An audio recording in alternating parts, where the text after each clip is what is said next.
Bonjour madame. Bonjour. On vous rencontre aujourd'hui. Pouvez-vous nous présenter l'opération Homme-Égalité Homme-Femme?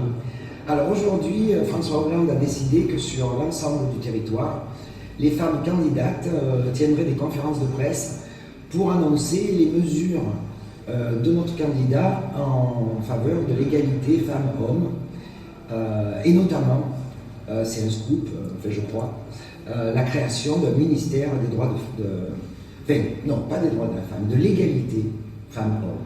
Mais quels sont les engagements pour que l'égalité femmes-hommes dépasse le simple slogan? Alors, il y en a plusieurs.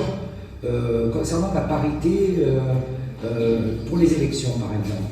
Aujourd'hui, les partis politiques, certains partis politiques, l'UMP par exemple, présente 28% de candidates, alors que le Parti Socialiste en présente la moitié. Aujourd'hui, les partis préfèrent payer des amendes que de présenter autant de femmes que d'hommes. Et François Hollande dit il ne s'agira pas de payer des amendes, on supprimera purement et simplement l'argent public pour les partis qui ne respecteraient pas la loi sur la parité. Les lois existent, le problème c'est qu'elles ne sont pas respectées. Donc vous, si vous êtes élu député, on peut compter sur vous, vous allez vous battre pour ce dossier. Évidemment. Est-ce qu'il y a d'autres mesures qui sont pour vous symboliques? Oui, il y a notamment au niveau du planning familial, il y a je crois 149 centres de planning familial qui ont été fermés. Or, l'égalité, ça commence aussi par là pour les femmes, c'est-à-dire qu'elles ne se retrouvent pas seules devant la difficulté d'avoir des enfants. Et puis également la création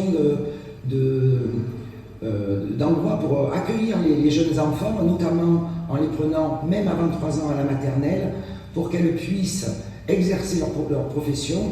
Parce qu'une des inégalités aussi flagrantes, c'est l'inégalité de salaire entre les hommes et les femmes. Et l'inégalité de salaire, ça vient aussi du fait que les emplois précaires, mal payés, sont souvent réservés aux femmes.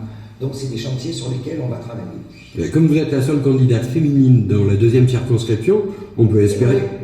Tiens, j'avais pas regardé ça. Vous êtes la seule, donc on peut compter sur vous. On peut compter sur moi et les femmes de la 2e circonscription pourront compter sur moi. Merci beaucoup. Merci.